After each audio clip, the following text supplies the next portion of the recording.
Hi, thank you for tuning in to this episode of Good News. In the Bible, it talks about the blessing of Israel. God says to Abraham, "Those who bless you and your loins, I will bless. Those who curse you and your loin, I will curse."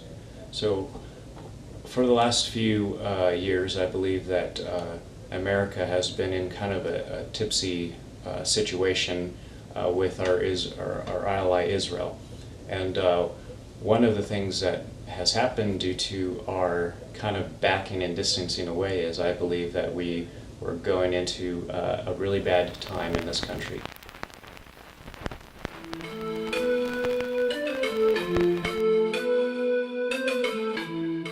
Thank you. Today I have the honor of welcoming my friend, Prime Minister Benjamin Netanyahu, to the White House.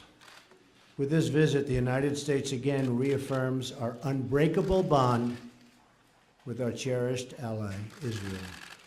So this is going to be a brand new deal for Israel, and Donald Trump is going to lead the way in healing America because we're going to bless Israel. President Trump, thank you for the truly warm hospitality you and Melania have shown me, my wife Sarah, our entire delegation. I deeply value your friendship.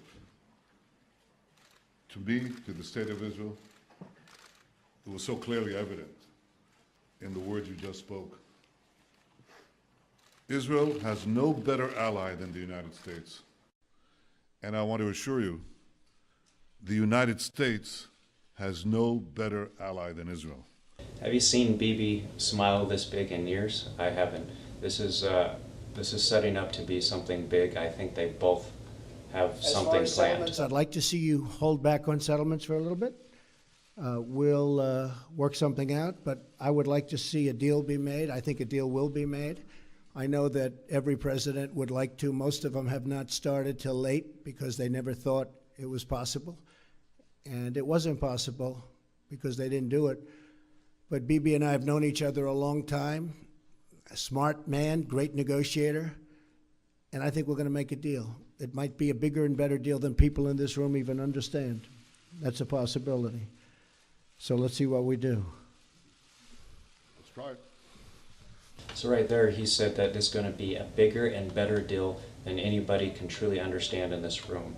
I believe it has something to do with expanding either the Israel land or the Palestinian land to give them both a little space from each other.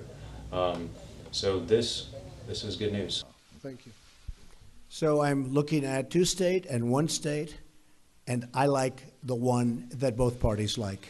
I'm very happy with the one that both parties like. I can live with either one. I thought for a while the two state looked like it may be the easier of the two.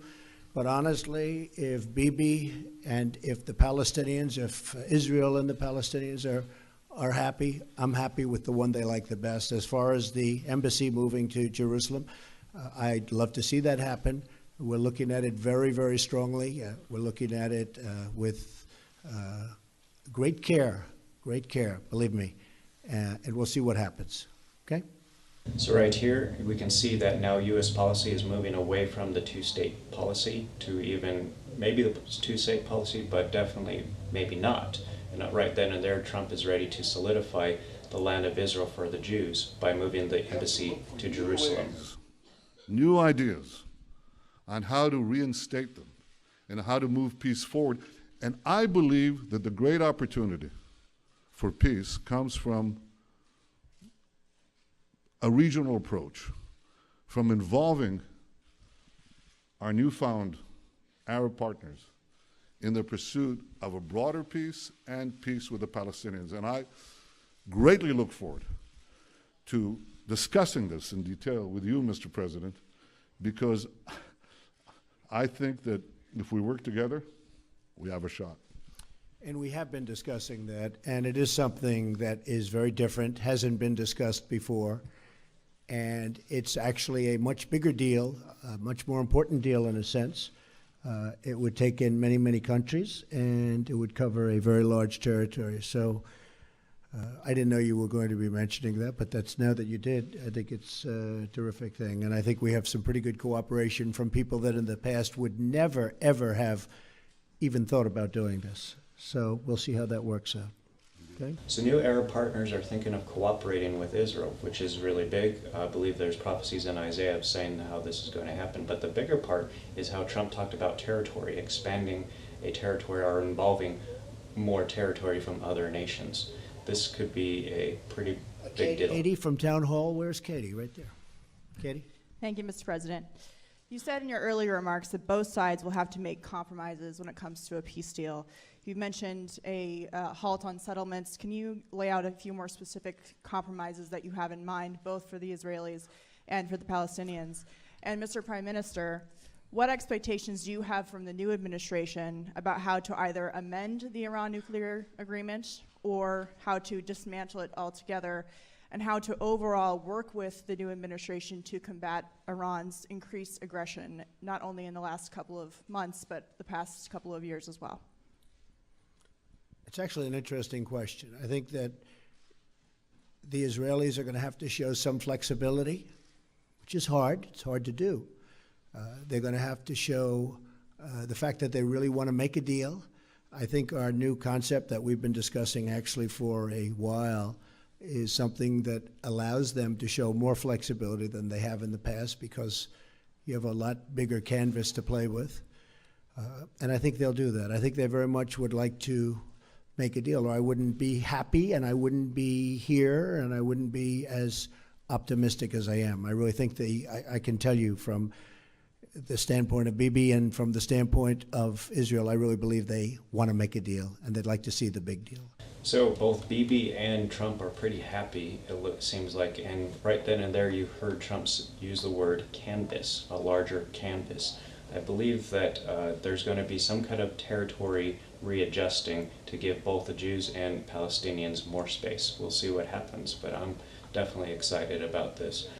I think the Palestinians have to get rid of some of that hate that they're taught from a very young age. They're taught tremendous hate. I've seen what they're taught. And you can talk about flexibility there too, but it starts at a very young age, and it starts in the schoolroom. And they have to acknowledge Israel. They're going to have to do that.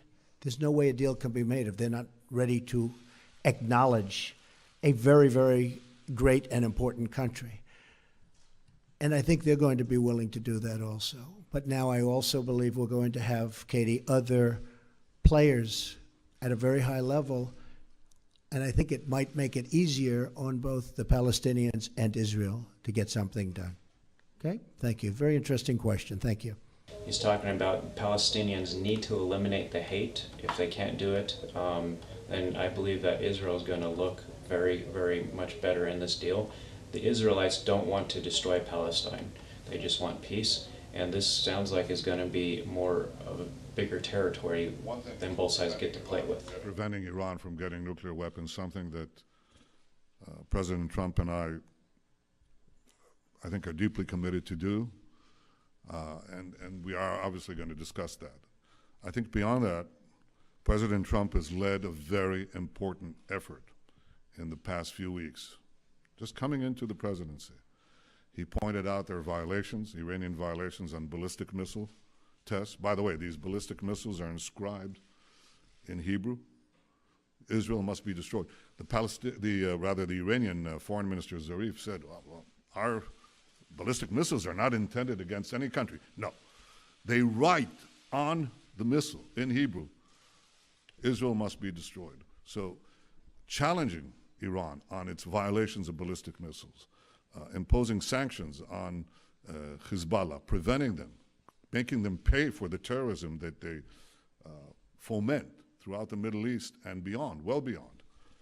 I think that's a change that is clearly evident since President Trump took office. I welcome that. I think it's, let me say this very openly, I think it's long overdue. And I think that if we work together, and not just the United States and Israel, but so many others in the region who see eye to eye on the on the great magnitude and danger of the Iranian threat. So right here, he's praising Trump for being tough, and he actually says the words, "It's been long overdue." He's like thinking, finally.